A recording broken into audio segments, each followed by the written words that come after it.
Ladies and gentlemen, without any further introduction, I'd like to introduce to you Lyndon LaRouche. Thank you, young lady.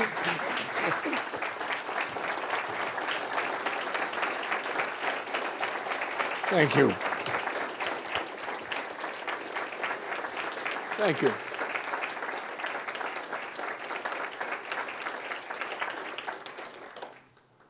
This is an unusual occasion, and I shall treat it such.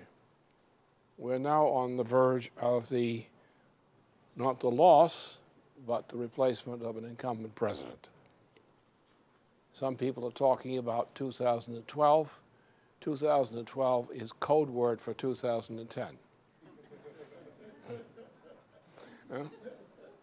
And 2010 does not mean December, because the pace of developments is such today that it's doubtful that this person will be still president in April. It's that these kinds of things are not precisely predictable. What is forecastable and what is predictable are two different things. You can forecast a crisis, you can forecast the approximate timing of a crisis, but you cannot forecast precisely the reaction to the crisis or the way it will come about.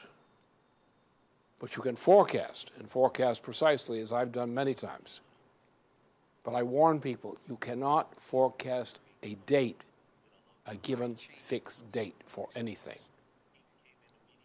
because human beings aren't like that. Human society is not like that. There's always the element of the unexpected.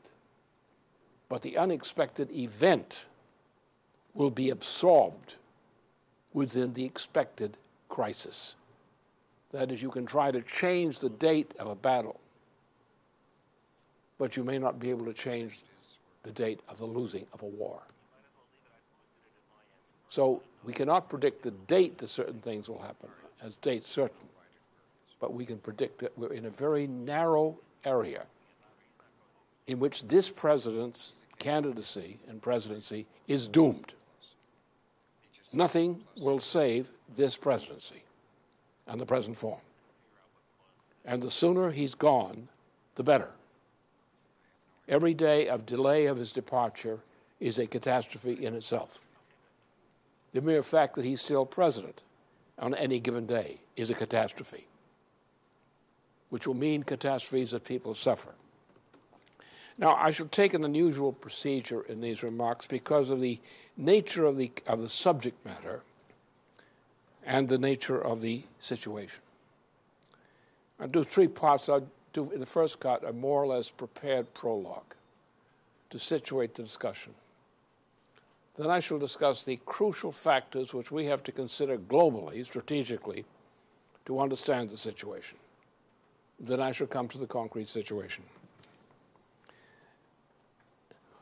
I should suggest to you that you walk with me and your imagination and mine as I walk the streets of Manhattan going to an appointment on Sunday morning, mid-morning, toward late morning, on the famous December 7th, 1941. The streets were quiet at that time, but the silence had an aura about it. And I walked to my appointment, which took place in a hotel across toward 8th Avenue in Manhattan, and I'd come from across Broadway. I walked into the hotel room. There was an awesome kind of silence. I couldn't understand it. And then I heard the voice.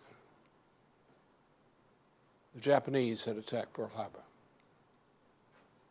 But at that point, everything changed. There are few people still living today from my generation relative to then, of the people who went through that experience in 1941 and the 2 decades or so later. So most people living today really have no understanding or no They don't have a reference block, a benchmark in history to look at the events which led into December 7th, 1941, and to understand the events that followed in light of that event. Because after that date, on December 7th, 1941, there was no turning back. History had changed. And it was about soon, within a few years, to change radically again with the death of Franklin Roosevelt. A few hours after that moment of silence on the streets on that Sunday morning, suddenly by afternoon, there was tumult, rising tumult throughout Manhattan. People were rushing to the recruiting offices, trying to find a military recruiting office to which to volunteer. And that was the beginning of a new era. We have such a day as that is really today's date. Why? Because I have announced something, or am about to announce something to date, in which I shall reveal things that are not actually secrets, but they are secrets which are not known to a number of leading people in Russia who were then in power in the Soviet Union, not known to many people in the United States. What I will tell you is most politicians and most military leaders of the United States have no present knowledge of this, except maybe a handful of people who were involved with me at that time. So that's the nature of the present situation. And what I'm going to tell you today will shock the world. It's not unknown facts, but it's largely ignored or overlooked facts, but facts which have shaped the history in which you live. Facts without which you don't know why you're in the situation you're in today. Events of the 1970s and 1980s in which I was a leading figure, in which there was a fight against me on a global scale on this issue, have shaped history up to the present time. And most of you out there have no actual knowledge of these facts, which from the top were shaping world history in that period. But I'll get to that in due course. So, go back to 1971. At that point, a guy who shouldn't have been president of the United States, Richard Nixon, was president of the United States. And on that date, as a result of the events which had happened since 1968, since the end of February 1968. In 1968, the beginning of the end for the United States had come. It had come in the form of the decision imposed upon President Johnson in February and to March 1st of 1968 to sink the dollar. The orders for sinking the dollar had been organized by Britain, by the present Prime Minister of Britain, who had run a Schumpeter kind of operation inside the British Empire itself to sink the British pound. The way this thing happened was you had a president of the United States beforehand, President John F. Kennedy. Kennedy had made two fateful decisions which led to foreign circles, including those of Britain, to have him assassinated. There was no such thing as a lone assassin. He wasn't making loans on that day. So you had two offenses. First of all, that you have to remember that John F. Kennedy, despite the negative sides of his family background, had come into the presidency largely through Eleanor Roosevelt, who was his keystone backer for his nomination and election. And under that influence, he adopted the policy of following the image of the policies of Franklin Roosevelt. The first clear manifestation of this in his career was when he took on the steel bosses, which was really Wall Street. already at that time, the policy of London and of Wall Street was to sink the U.S. economy by tearing down our heavy industry, high technology capability. The first target of this area was Pittsburgh, to shut down the steel industry in Pennsylvania and its auxiliaries throughout Pennsylvania, as a part of tearing down the U.S. economy, as a part of the process of destroying the U.S. economy. At that point, Kennedy stood up. He stood up to the steel bosses, for which they never forgave him. But that was not the reason they killed him. The reason they killed him on orders from London were quite different. The reason they killed him is because he was confronted with the prospect of going into a land war in Asia, in Indochina. There was absolutely no need for that land war. There was no reason for ever going into Indochina with U.S. military forces. Never. Or you might have a few kind of special operations running loose, but not military forces. And President Kennedy consulted on this matter with former General of the Armies Douglas MacArthur, and with the support of other leading military figures, who in concert agreed to the President that the United States must never be engaged in a protracted land war in Asia. At that point, Kennedy stood up against his own administration, his own defense minister and others, and said, no, U.S., a protracted land war in Asia. And he was going to stick to it. So they shot him. And they conducted, with the complicity of a Supreme Court justice, the head Chief Justice of the Supreme Court, on a session where they terrorized the country that the same thing could happen to anyone who got in the way of this policy of going into a protracted land war in Asia. Now, the effect of that land war in Asia was obvious. By going into that war, which was conducted for approximately 10 years before we got out of Indochina, by going into that war, we enabled the British to destroy the United States. By 1967-68, the United States was in negative economic growth, and has been actually ever since that time, because our industries were being destroyed. A demoralization, a brainwashing of college students, which turned them into raving idiots, like something out of a Dionysian cult, changed the character of the situation. This destroyed the Democratic Party and led to the inauguration of Nixon. And Nixon proceeded dutifully to do what his masters told him to do, to destroy the United States. That is, to go along with orders from Britain on destroying the U.S. economy.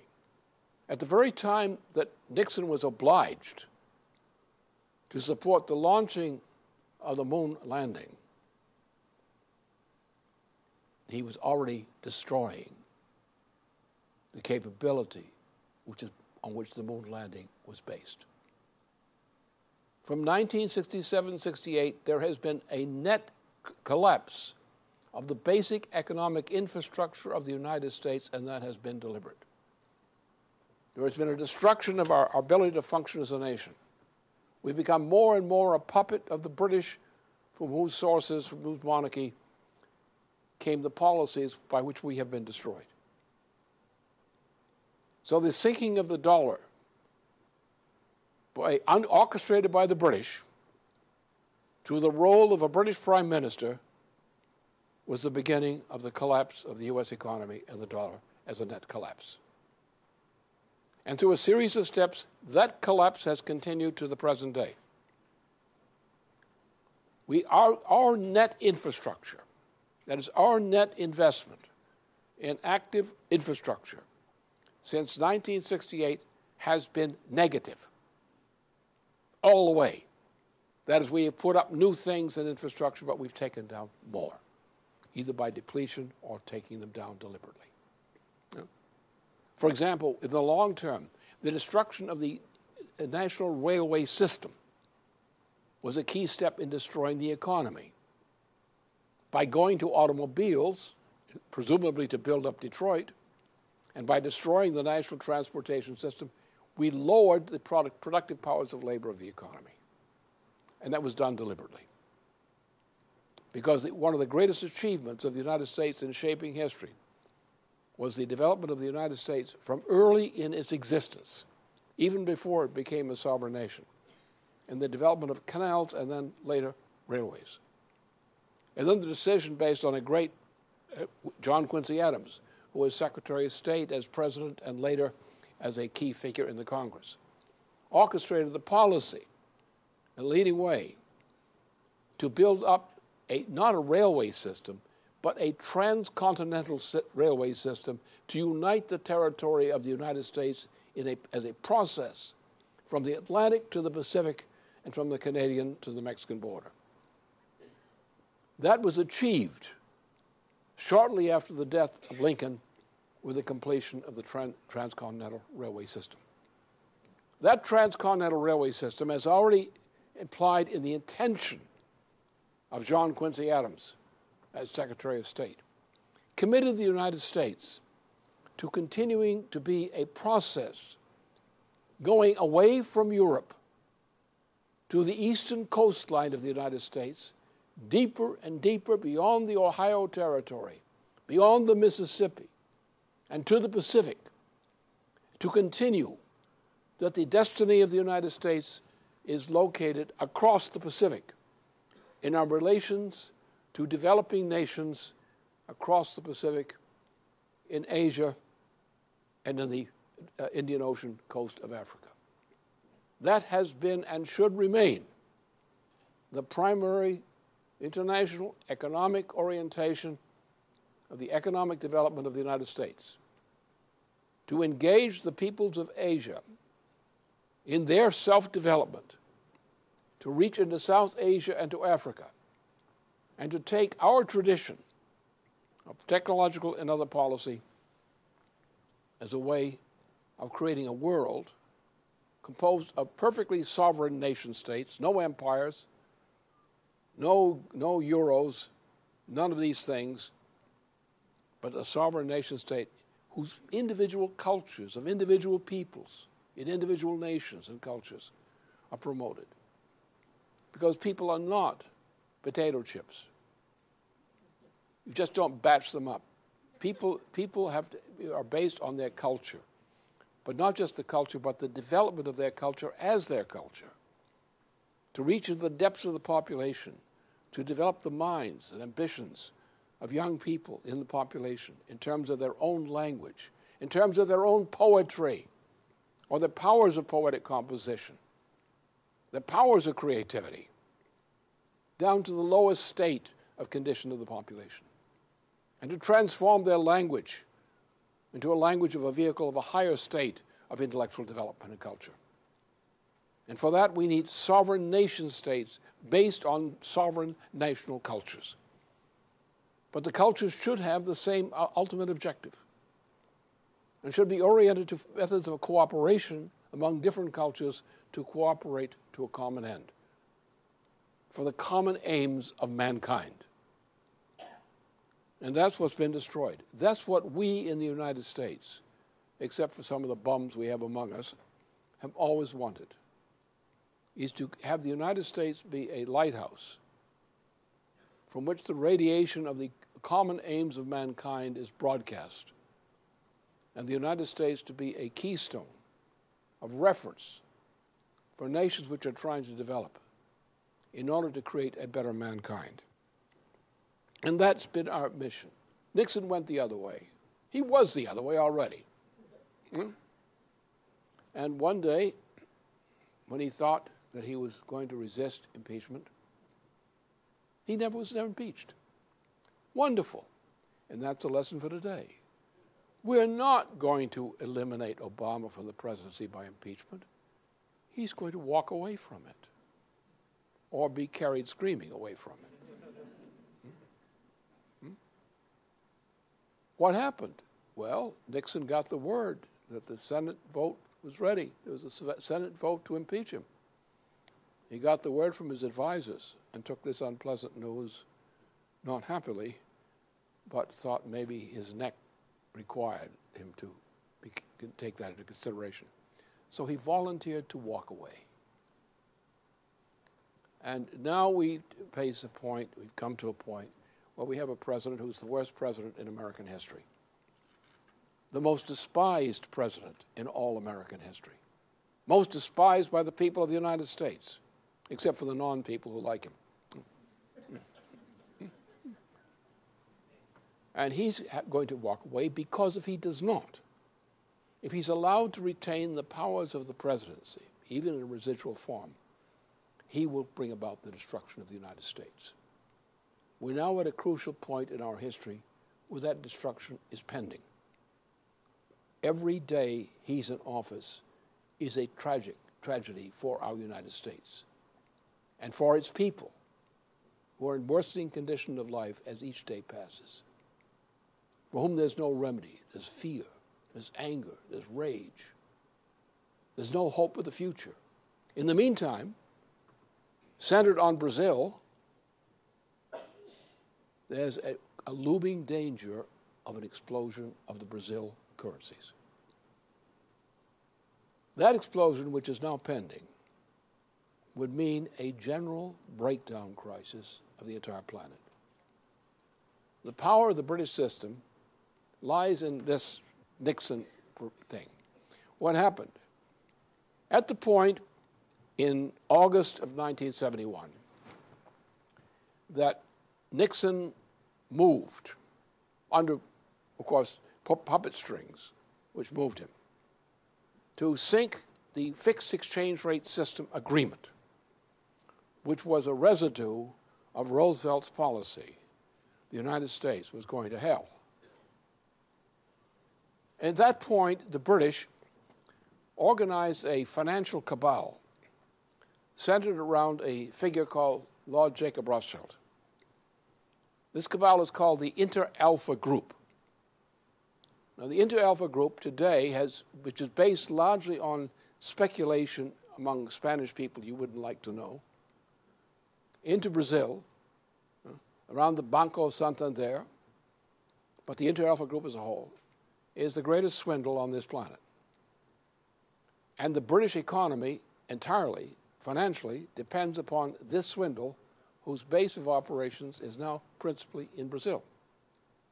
Brazil is bankrupt, totally bankrupt, but it's an oligarchical state in which you have a small part of the population is wealthy and powerful and is able to control things, and the larger part of the population, which hates the smaller part of the population living in other areas, in a state of constant conflict.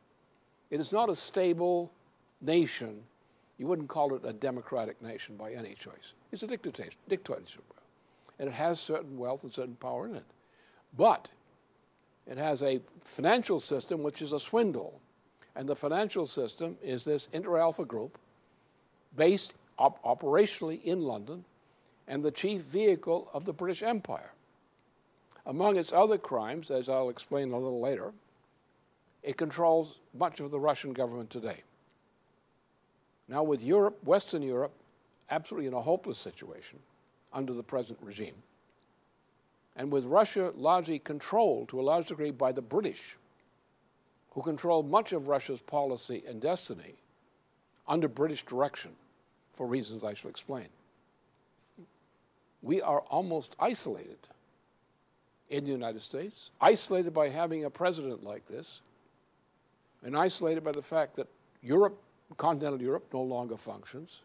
It can be brought back to function as a collection of sovereign nation states, but now it is not a collection of sovereign nation states. It is a collection of non-sovereign nation states. These nations do not have the power to define their own system of credit. They are captives of the British Empire, captives of the same empire that runs Brazil. And Brazil represents a gambling center in world currencies which is bankrupt and ready to blow. If any part of this system blows, and it can blow at any time, the entire present world monetary financial system will not collapse. It will disintegrate in a fashion much like the great Dark Age of Europe's 14th century. So therefore, time is running out. The issue is not a difference of opinion on policy. The issue is a choice of policy between one under which we can survive and one under which we're doomed. And time is running out. Hence, the Ides of March. The President of the United States, the current one, is nothing but a fly floating on somebody's soup. He's of no importance in himself. He's nasty, like a fly in the soup is nasty. But he is not the problem in and of himself. He's the problem in the fact that he's there, that he's not fit to be president, that he's controlled by foreign influences which are our enemy. He does not have the intellect or morals to stop doing what he's doing. Therefore, his presence in the White House is destroying the United States. Not because he has any clear intention. He doesn't have a clear intention. The man is a mental case. But if we don't get him out of office soon, we're not going to have a United States. And that, of course, is my view, the greatest reason not to have him in that office. His very presence in the White House is a threat to the existence of the United States. We can probably find some mental hospital someplace in the world where he can be kept safely or something like that. Or maybe his mental illness is cured. But he must go. That's why he must be impeached. We won't actually impeach him. We'll get to the point where he has to be impeached. And then one ominous day, some gentleman, known or unknown to you, will be walking down a corridor on their way to have a meeting with a certain figure of the United States. And when that meeting is ended, he's going to walk like Richard Nixon. We're not going to wait for 2012. We're not going to wait for later in 2010. We're not going to wait beyond spring. We're now in the time he must go. Because if he does not go, the United States will disintegrate. And that is the best of all reasons for impeaching a president. And the way you impeach a president is not by a vote. You impeach a president by a mass action, a mood throughout the population. As the majority of our citizens today, he must go. And when the people with just reason think that this president must go, he must go. And the way that's done, people who take the role of the Erinyes, the dark angels of ancient Greece, the dark women who come swarming down from the skies to take the reprobate away, will move. And that's exactly what is about to happen. It must happen. And I'm calling upon the dark angels to descend. I'm waiting for the moment that they walk down that corridor, silent-faced, grim, determined. A group of people who can convince this president that he must go. And a moment of silence. And he will go as Nixon went. Not quietly as Nixon went, screaming, shrieking, so forth, like a banshee, but he will go. And that's the way the impeachment is done. Now, people will talk about 2012, or they'll talk about a formal impeachment proceeding toward the end of this year. But that's not the reality. That's the talk. You see, people don't want to say, I'm going to impeach this guy next week. They get frightened. Oh, no, I mean, terrified. But they say, well, he's going to be impeached. It'll take time, yes. But they're talking about impeachment. They're talking about getting him out of there. They're being cowardly about it. They're being sneaky about it. But that's their intention. And at a certain point, that intention, however weak, mild, disgusting, will crystallize. And they will find themselves of having done the things that cause to go peacefully. On not his part, but we'll have caretakers who medicate him and make sure he doesn't do anything damage to himself. So that's exactly where we are at this point. Because, as I said, what is about to descend on this planet now is the greatest crisis in all known history of European civilization. It's coming on now. The fatal illness is in this nation. It has a disease called the president, who is only a symptom of the disease. And that disease will kill us if we don't get cured of it. And 60 to 70% of the American people agree with what I just said. In their own way. They want him out. And they especially, with a special vengefulness, want out every member of the Congress who they think is covering for this operation. The American people do not hate Obama as much as they have contempt for him. What they hate is the members of the Congress who have betrayed them and betrayed this nation on the basis of orders from this president. And therefore, he must go. Now, I referred to the Inter-Alpha group. And now I'm going to get nasty.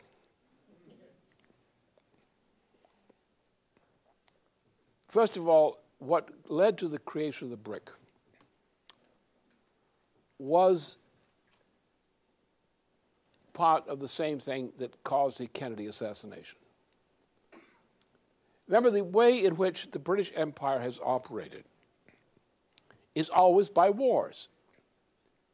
And they take people's patriotism and pervert it into getting them to fight wars they shouldn't fight.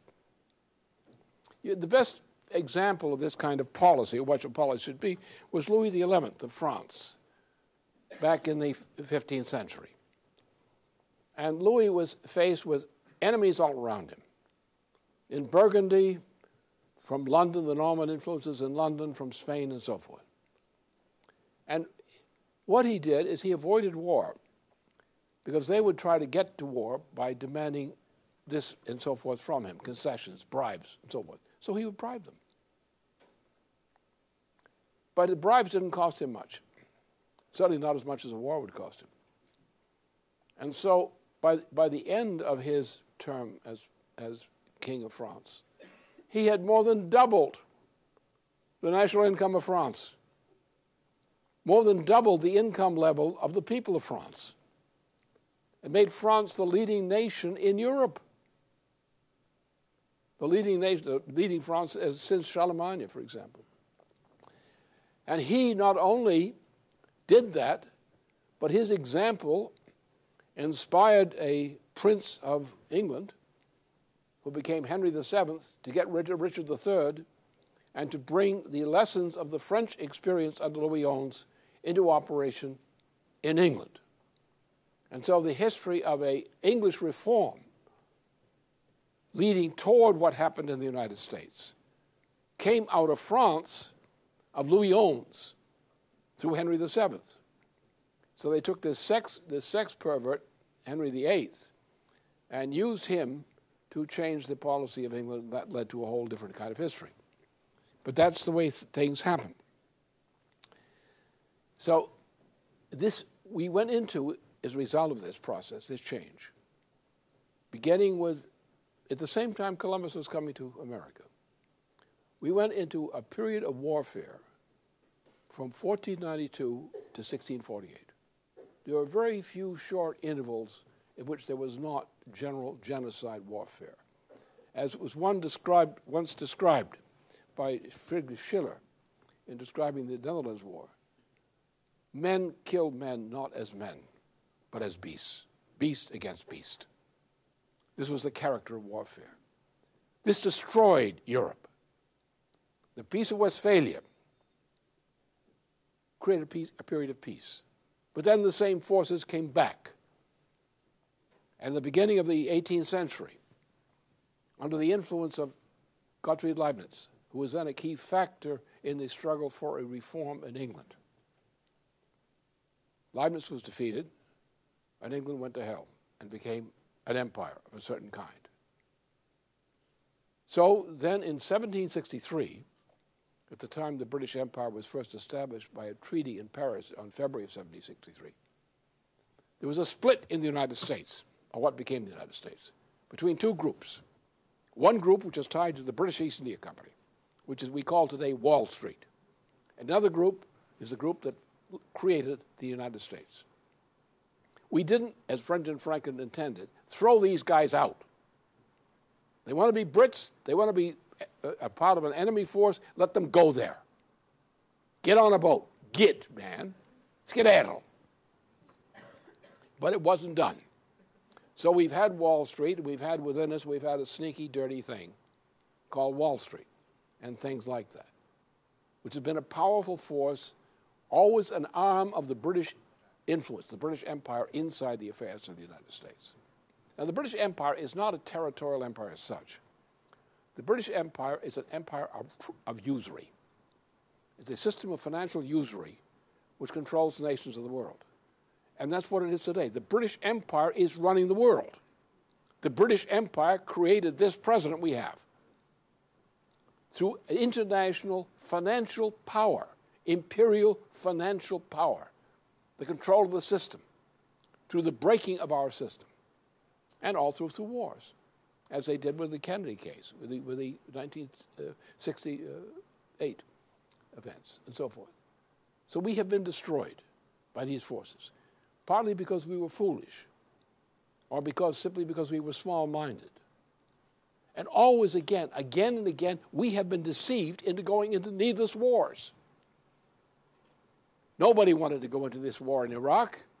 The British arranged it. And they've been out to kill me ever since because I intervened in British affairs in saying we must not have an Iraq war.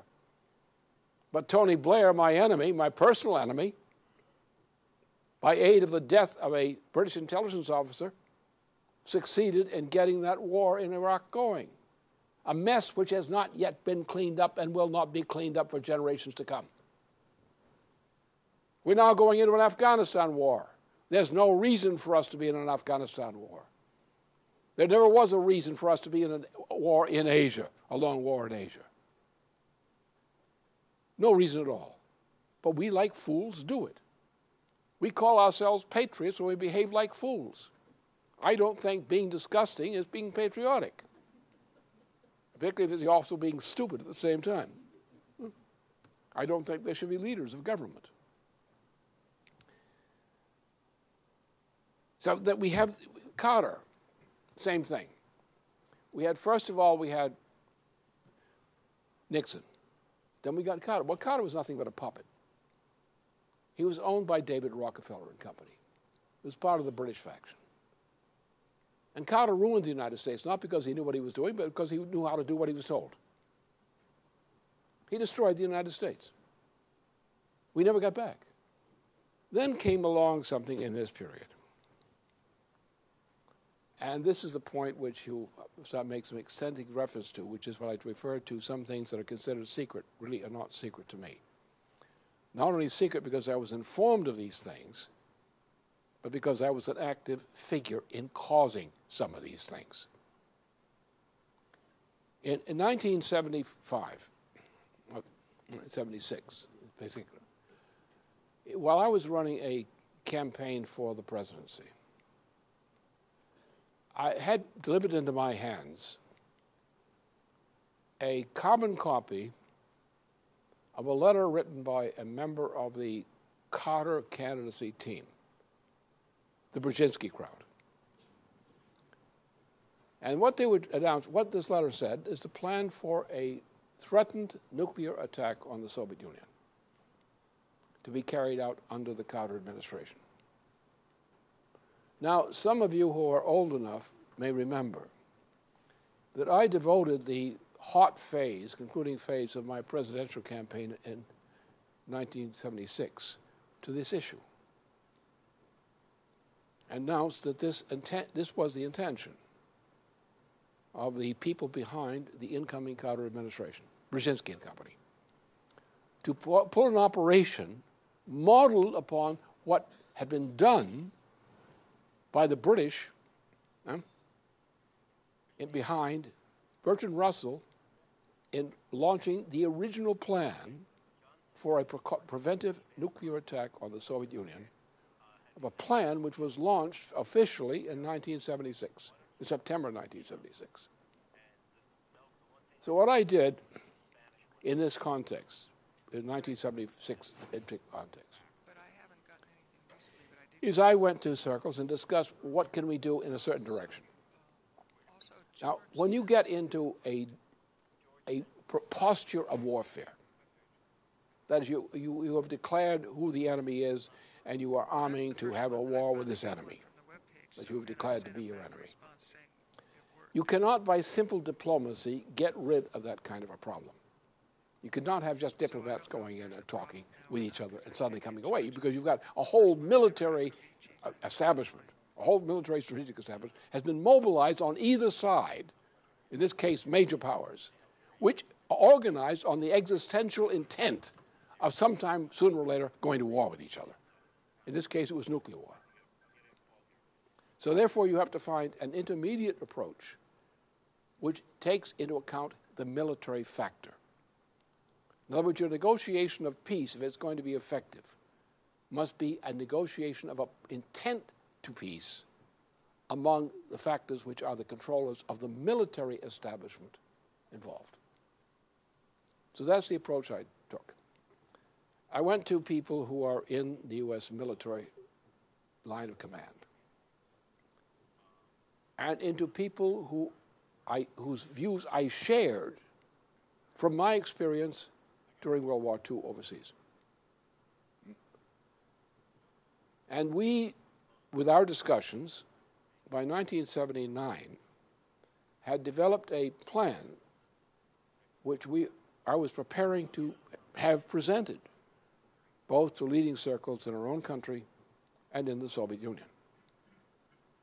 At that time, I knew the Soviet Union was about to disintegrate. Not in the short term, but the process was there. And the war posture and the war burden, the military burden in the Soviet system, was one of the impediments for the Soviet economy. So therefore, if we could define a military-based policy, which would be a policy of cooperation, our intent to have cooperation, rather than conflict, we could, in that way, get out of that mess. That's what he did. Now, at a somewhat later point, at the time that a new president, Reagan, had been elected and was not yet president, I carried this further into actually where people coming out of what was to be the Reagan administration, but in the intelligence community, not the administration otherwise, but through the intelligence community. And they agreed with my efforts. I said, I want to go to the Soviets and propose that we do this. There were all kinds of scientific considerations involved in what I proposed.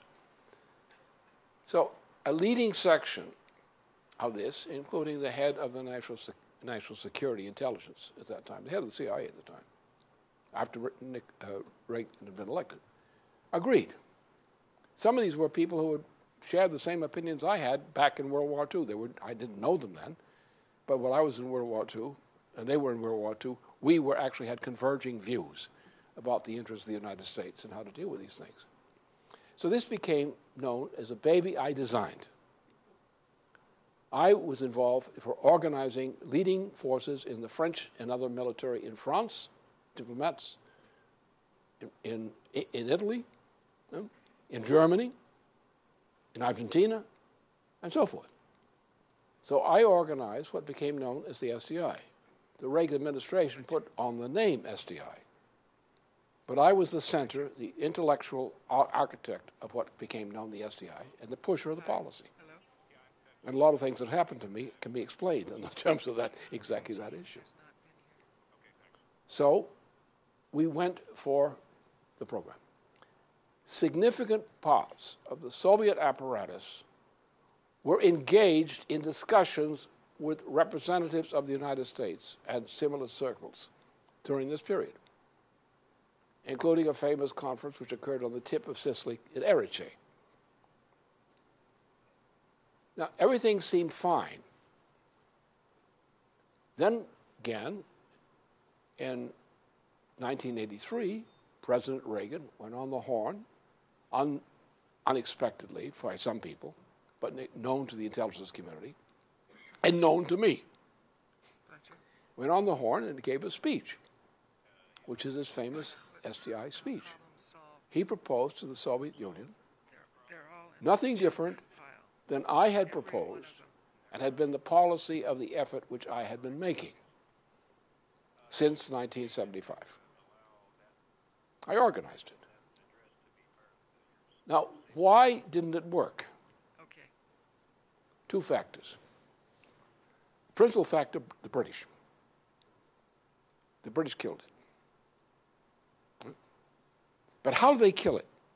Why did Yuri Andropov, who had British antecedents in terms of influence, why did he summarily, without discussion, publicly repudiate any discussion with President Reagan? Because he was controlled by British agents. Now, the core of this, which became nastier and nastier, was associated with a subsequent successor to Andropov, Gorbachev, who, from my standpoint of objective knowledge, objective judgment, Gorbachev was a traitor to the Soviet Union. And his actions cannot be explained in any other terms. Here's the Soviet Union on the road to destruction.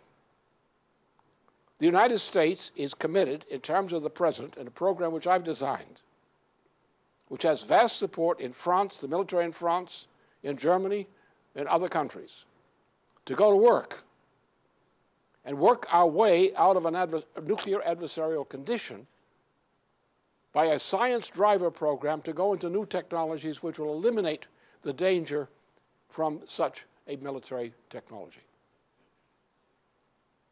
And this guy summarily, Andropov, summarily rejects that when large sections of the Soviet apparatus have understood it and agreed with it. Yeah. In the middle of the 1980s, it became clear. There were people who technically would be qualified as traitors to the Soviet Union and to Russia, who are today powerful figures inside Russia. They don't represent necessarily the top level in Russia. They represent a very important factor, which is allied to Britain. And most of the officers were trained in Britain. From the middle of the 1980s on, the leading forces in Russia today were trained and directed by British intelligence circles, largely inside London itself. Those people are, in a sense, controlling key positions in Russia today, and are the key impediment to saving Russia from the destruction which threatens to hit Russia today when the Brazil crisis explodes, as it will. In other words, the way this crisis is going now, the general financial crisis in the world today, is on the way to a breakdown crisis, not a depression, a breakdown crisis. There never will be a recovery of the economy in the world anywhere as long as this danger exists. If we don't eliminate Wall Street today, or what is the equivalent of Wall Street today, the United States is not going to exist, and we're going to have a crisis from which no nation will exist as a nation. Will be in decay. So these characters, who are elite, like Chubais, not only Gorbachev, but Chubais and others, who are part of the British school of treason from a Russian patriotic standpoint or Soviet patriotic standpoint, the British school of treason, are behind the major problem we have today. And it's the alliance of that with the British Empire through this group. You have this, you got these creature here, the BRIC, you got the, okay. This is the group. Remember, the United States economy system was crashed in August of 1971. In August of 1971, the British Empire, operating through a group headed by Jacob Rothschild and others, created what is called this group today. They are the controlling force today. They are actually rotten, and they are about to crash. This is the center of the bubble which is about to pop. And when this bubble pops, unless we have an alternative policy in place, the whole world's going down with it, like the New Dark Age. That's where the problem lies. And the problem also lies, Russia, China, and India have a vital common interest, in fact, with the United States, with nations in continental Europe, and others, in revising a new system of cooperation to get the world economy out of this crisis. Largely a nuclear power-driven, transportation-driven infrastructure program, which can be done, it can be financed, and it can work, and it can end this depression. This is the impediment.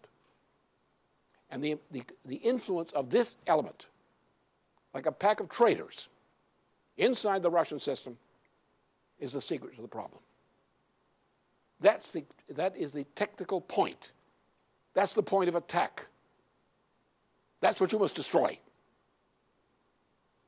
That's the enemy. Don't pick on everybody you don't like. Pick on an enemy to destroy. Pick on the right enemy and don't attack anybody else. Destroy that enemy. That's the enemy. And it's going to pop anyway. But if that enemy is in charge politically, it will do what was done to the United States under the late Bush presidency in 2007, at a point where we could have organized a recovery from the crisis that broke out, the so-called mortgage crisis, which broke out in the summer of 2007. I had a program which would have stopped it and started a reorganization process. They went in the opposite direction to save Wall Street at the expense of the people, expense of the nation. This is the crowd behind it. This crowd is determined to destroy the United States and to destroy civilization generally. It's a very nasty plan. But the point is, let's don't worry about all the details of the plan. Let's look at the point. How do we defeat this monster? How do we get rid of this monster? How did Russia get rid of this monster? The succubus, which is sucking the blood out of it, with this crazy swindle. Russia has, you have to go through the details as I went through them in Russia back in the 90s and early and later. Russia was systemically destroyed. The design for the destruction of Russia, which occurred after 1989, was already built up in Britain under British supervision by Russians who worked under British direction in designing the problem, people like Chubais, Gorbachev, and so forth, who effectively were traitors to the Soviet Union and implicitly traitors to their own country today, who destroyed the Russian economy after the collapse of the Soviet Union and did it systemically for political reasons. The same group that is out to destroy us. Therefore, we and the Russian people have a common adversary.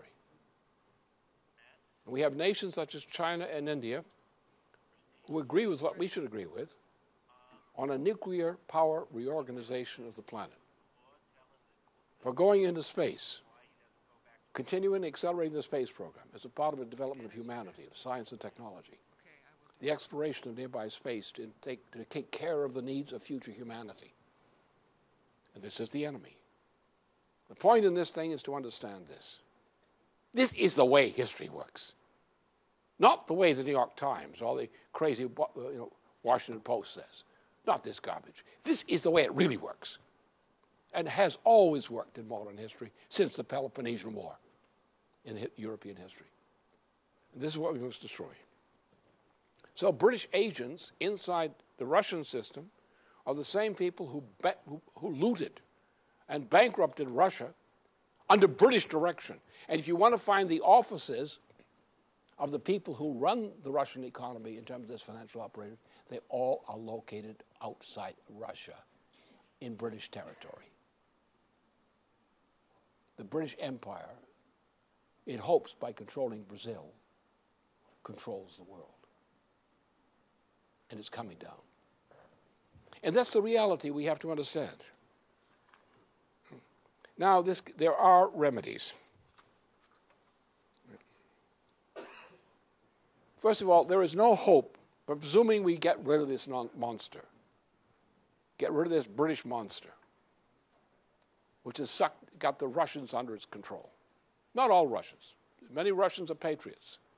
Many Russians would want to develop their own country in cooperation with China and India and other countries, with investment in high technology, improvements in infrastructure, which are of mutual interest to us and to the countries of Asia and Europe. We can revive Europe with the right kind of cooperation. Yes, it's a junk heap. It's been destroyed. But by using the techniques familiar to us as Americans in our history, by building up a large infrastructure program, restoring international rail systems, high-powered systems, all these kinds of things, we can use the buildup of that infrastructure to recreate the industries we need to get a full circuit, a full package of economy. We can do it. It's going to take us 2 generations to do it because we've lost skills. Our youth no longer had the skills the same age group had 1 generation ago, not even 2 generations ago. We have destroyed it. We don't have a railway system. We don't have a mass transit system. We used to get clean water out of the faucet in a municipal water system. Now, would you want to drink water out of a municipal water system in the United States today? Would you want to even inhale the education you get in the school today? So we have lost the skills. I take the concrete case, the case of Haiti.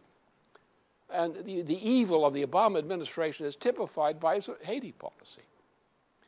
Here we have a nation which has been destroyed repeatedly by foreign interventions. It's a half island. It suffered an effect of an earthquake, not largely because of the earthquake itself, but because there's no development. And the lowland area about Port-au-Prince is all practically below sea level. The conditions are horrible.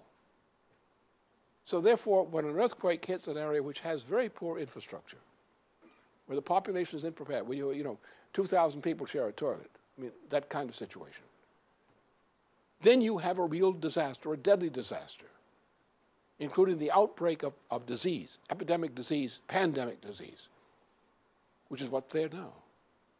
Now, if we take the Corps of Engineers, they're being destroyed by this crazy lunatic in the White House, we restore the Corps of Engineers, which should be largely one of our greatest military establishment items. The Military Corps of Engineers.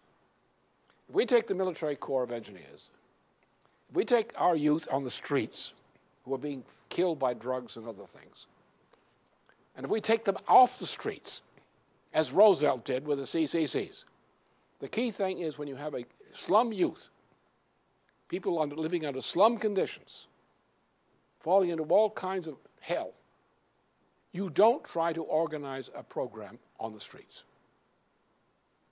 because the streets control them. The street becomes a culture. This culture of the streets controls them. You cannot make them employable people. You want to make them employable people? Move them to a camp, like a CCC camp. Give them a program of development and work and development and education. What we did is we used the U.S. military, the Corps of Engineers concept, to create the CCC function, which gave us the famous Michigan Division in World War II. You take the people away from these streets, which is the streets of the culture of death, of drugs and death, murder. Get them out of there. Give them a future. Give them a birthplace, a rebirth place in work where their dignity and skills and identity is changed. You put them to work under what? Under the U.S. Corps of Engineers. Every major government infrastructure project we need today would be largely run by the U.S. Military Corps of Engineers, which is our tradition from the beginning. West Point was that. The way we built the railroads of the United States was with the military, with the retired military officers. That was the way we began. That's what George Washington was before he was president. You take the people who were despised, they were culturally depraved, and you get them out of the streets of depravity. You give them a new environment with a mission, with a dignity. Give them a sense of pride. And give them a mission of which they can be proud. Like rebuilding something that's destroyed. So you take some people, our young people, no jobs, no future. Give them a future. The problem is not the lack of a job, but the fact is they have no future. And not having a job is a part of not having a future. Give them a future, a meaningful future. Give them a human identity. We're not monkeys. We're human beings. Human beings, unlike monkeys, have a sense of a future future generations, a sense of development. We treat human beings like human beings, not like monkeys. Not the way Obama treats them, like monkeys. And you give them a mission of which they can be proud as human beings. And you put the Corps of Engineers in charge. Let the Corps of Engineers take an employ as contract forces people from our industry, defense industry. People have been thrown on the streets from jobs of pride they had. Employ them as an engineering force. Give them also a third element, American youth who have no future, and give them a future, achievement, as in a place like Haiti. You take the thing that is important, not the thing that's easy, but the thing that's hard. But it's necessary. You take it on as an assignment, as a mission orientation. And you instill in the people a sense of culture, real culture, a sense of pride in themselves, a morality which otherwise doesn't exist for them. Let them be proud that they helped to save humanity when humanity was in dire distress. And that's what we have to do. Our job is largely, we don't have industries anymore. Wall Street and Washington have successfully destroyed our industrial capability. We don't have railways anymore. We need a national railway system. We need a national water system. We never developed the river aqueduct system in the West. The whole system of water in the West is collapsing. Our food supply is in jeopardy because we didn't develop it. What we need is large-scale infrastructure projects, government-funded infrastructure projects at low interest rates on government credit for long-term projects, and then use those long-term projects as the mothers of building up the industries which will assist the long-term projects as subcontractors. Devote federal credit at between 1.5% and 2% per annum rates, without funny stuff, in a fixed exchange rate system, and supply the credit which enables the entire structure of the U.S. economy to rebuild itself on the basis of the very methods by which we were built up before. National infrastructure projects, water, power, healthcare, and so forth. Build these up. Now take this national structure, funded by federal credit, federal long-term credit, supply some of that same credit to private contractors who are qualified to use the opportunities created by the pathway of this infrastructure development. Because when you create, for example, a national railway system, think of the opportunities of employment you demand be fulfilled in each of these areas. A large project, a national infrastructure project, a national power project on nuclear power. Do you know how many jobs that will create? Not just the jobs in the nuclear industry, but all the things that are stimulated by the process of building up this industry, this power industry. We have to give ourselves a new moral purpose. And look, we look at Haiti. What's the next thing you think about? Well, what about South America? What about Africa? What about the condition in Asia? Isn't the world filled with problems of this same type where the development of infrastructure is the key to opening up development of not only the areas, but the people themselves. The powers of labor, a sense of humanity. And therefore we have to, this is the problem. We have to fight against those who, like the de facto traitors to the Soviet Union, who went to work for Britain among the friends of Gorbachev, who looted the former Soviet Union, Russia and so forth, in the manner I saw, witnessed, willful destruction of an economy from the inside for the sake of the British Empire. And these people who did that in Russia are doing it to Russia still today. And as they did it to Russia from abroad then, they're doing it from Russia from abroad now, because the key control centers of these projects of finance are all outside, largely outside Russia. So therefore, Russia, as long as this financial system has Russia imprisoned. And if Russia's imprisoned, then Russia's role in cooperation with China and India, which is crucial, are in jeopardy. If Russia, China, and India are not in a state of cooperation and with the United States, what happens to the future of Japan? What happens to the future of Korea? What happens to the future of Southwest Asia, or Southeast Asia? What happens to the future of Africa? So therefore, the interdependence of sovereign nation states with certain missions which are in their common interest or complementary interest are the way to rebuild the planet. And this is an enemy. They're not merely traitors to the Soviet Union, which is a past arrogance, but they continue the tradition of treason in Russia today. And therefore, what do? We take their toys away. What are the toys? Their financial system. What's the toy? Where is it? The brick. The system, which is the British system. Destroy it. How do we do that? Well, it's a very simple way. Glass-Steagall. Glass-Steagall was a spirit of the U.S. Constitution. It was sabotaged because Bill Clinton had been in trouble because somebody set him up for it. And Gore and company and people like that destroyed it. But Glass-Steagall is the soul of the U.S. Constitution, an expression of the soul. Without a fixed exchange rate system internationally, you cannot develop cheap credit that you require internationally for building up this planet and rebuilding the United States. You can't do it. Therefore, we must do it. But you cannot have different fluctuating values of currencies and do it. Because when currency's value fluctuates, then the interest rates go up to compensate for the fluctuations. Therefore, you need a fixed exchange rate system. Therefore, what do? You have to close down, as bankrupt, all the fake industries, the Wall Street industries. Take it all back. Take the money back.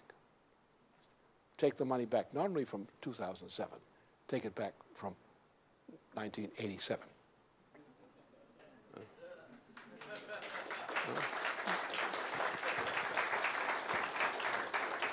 And thus, by creating an international system, using the Glass-Steagall standard, which is the only standard that works for this kind of situation and for the future of nations, by using a Glass-Steagall standard internationally and just wiping off the books all the fake money, all the speculative money, wiping it off. Look, you invent in a game called Monopoly, card game called Monopoly. You played Monopoly game with the entire economy, with your crazy money system. The game is over. Now we want real money, real credit.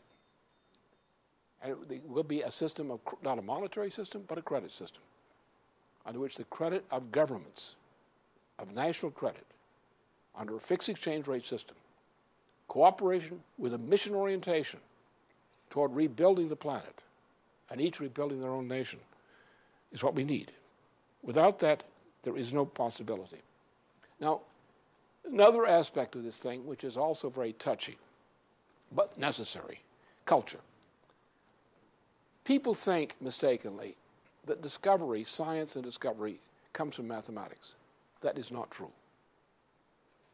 It is impossible to make a scientific discovery with mathematics. You can make an uncovering with mathematics, but not a discovery. You can uncover the dirt, that you didn't clean out of the kitchen corner. but you cannot create good where dirt lives.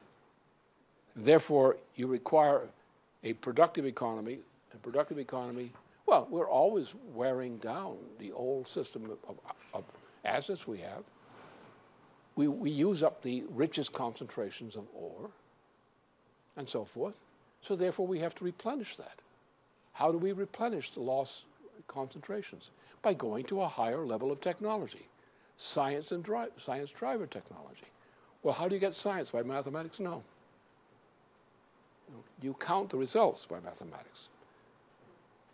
But you don't get it by mathematics. You get it by the imagination. The imagination is typified by the great classical poetry, great classical art. As in the case of Einstein, whose creativity was associated with his violin. He would take his violin, and he was a he was a really qualified violinist, not the greatest, but he would work with the violin until the moment of inspiration came over him. At that point, he would go put the violin down and go back in the other room and get to work on the real scientific project. All creativity, including classical artistic creativity, musical creativity, classical art, all comes, that's the area of creativity. The problem in our culture today is we make a distinction between so-called science and art. There is no difference between science and art. It's like, males will never cohabit with females. It's a good way to control population, I think. So now, instead of having the idea that it's a natural thing, as it was in former times, for anybody who's an accomplished scientist to also be an accomplished, person, musician or something of that sort. Normal. Because it's in art and classical forms of art that the actual creativity of the human mind is expressed. The mathematics is what sweeps the things up under the rug afterwards. And so we need a classical cultural orientation. Which is in a sense is an orientation toward the human soul. It's where it's located. The human soul, which makes man different than an animal, is the place where creativity lives. And creativity, in what we call classical creativity, always has been the basis for the achievements of mankind. And it's in this kind of thing, it's in this mood, in this dimension, through classical artistic composition and what it represents, where the love of mankind for mankind is expressed. It's expressed by a passion of creativity. Because man is inherently creative. And when man is not being creative, man is not really becoming human, not morally. And therefore the unity of science and creativity and production and progress is what's needed. And it's been taken away from us. But we have to understand the truth. Where do we go wrong? And this case, it should be shocking to anyone who thinks about it. Here we are, all this time, all this talk about Soviet this and so forth, which is what we were sort of raised in since about the time I was born. I was born in 1922. Guess what the Soviet issue has been since 1922? We lived in a world in which that was the big issue. And now we turn around and we find that the key powers inside the Soviet Union itself, working for the British Empire as traitors to Russia, were actually running many of these operations which we thought were the Soviet operations. The British were running them. We were allied with the British who were running the Soviets. As today, our old enemy, the British, that's our problem. That's why we got Obama. We have to understand, we as a nation were created as a unique phenomenon on this planet. At a time that Europe had failed to realize what had been made possible by the great accomplishments of the century, the 15th century, the discovery of science, the launching of science in the 15th century, the launching of classical art in the 15th century. And then again, the progress which was made by the Peace of Westphalia, again betrayed. We in the United States, from Europe, came to this territory to build up a nation based on the objectives of these great reforms in Europe, but which Europeans have been incapable to defend and maintain. So what we brought here was a contribution of the best of European civilization. It started effectively in Massachusetts and activated seedlings of this in other parts of the country, as in Virginia, Pennsylvania, and so forth.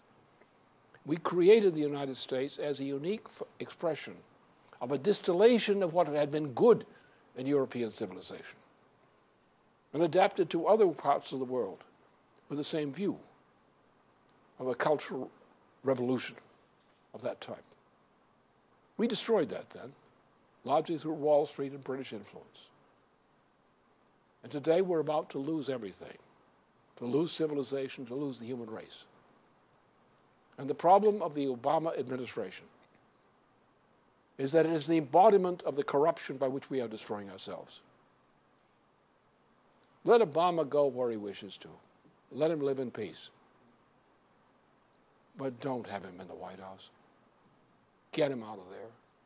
And also get out of there that kind of lack of consideration for the meaning of mankind, which allowed him to be elected and maintained in office, which allowed the corruption, the vast sea of corruption which is called our Congress. They're not all bad people. They're just corrupt people. They go along to get along. My brother has a disease. I got to get the disease. I got to go along, you know. He's got syphilis. I get syphilis. Well, you know, we're equal. We're like, you know, we have the same program. We meet regularly to discuss it. And we share the same diseases. And we spread them. That's been the Congress recently. It's not that they're bad people. It's just they have some very, very bad habits in politics. So our job now is to take, by attacking this issue, which 63 to 70% of the U.S. population is ready to demand, and are demanding in their own way, get this thing out of there. Return the United States to its people. Control it by its people, by their conscience. End it now, because the world is waiting for us to do that. Because if you look what is going on, the problems that Russia has, which is practically a colony of the British financial empire right now. The situation of Western and Central Europe, which is virtually a colony of the British Empire. The problems we have in our own country, if we don't solve this problem in the United States, where we have the potential power and the tradition to do it, humanity hasn't got much of a chance. This is our mission. This is the reason for our existence of our nation. Let Obama quietly go away. Take the whole bunch of behaviorist bumps, throw them out, like disposing of the garbage. And we have, even with all their imperfections, we have a residue of people in the federal institutions, in the population, which are perfectly capable of running this thing with a little bit of encouragement. But under the right leadership and encouragement, what we have now, the residue of government, after getting rid of this garbage out of the Congress, out of the administration, out of the whole, we can rebuild this nation simply by recognizing that we have a crisis, that we have to make reforms, that we have to fulfill the intention on which the creation of this republic was premised. Stick to that. The American people have gone through an evolution of hatred against the members of Congress and their president since this president was inaugurated. It was a conversion to hatred against their own president, but against their congressman who betrayed them. The president didn't betray them. He was an enemy. You respected him as an enemy. He came in from afar, from the outside. We don't know where he came from. But the guy who we elected, the guy we thought was our friend, was thought our representatives betrayed us. That's the guy that make people hate. Not the guy who came in like an enemy from the outside, but the guy in our own ranks who betrayed the family, who betrayed the nation, and the hatreds against them. Obama, smart thing. You get out of this mess. They hate them. You go safely someplace else. Keep away from the White House. bad for you. Have fun. Thank you.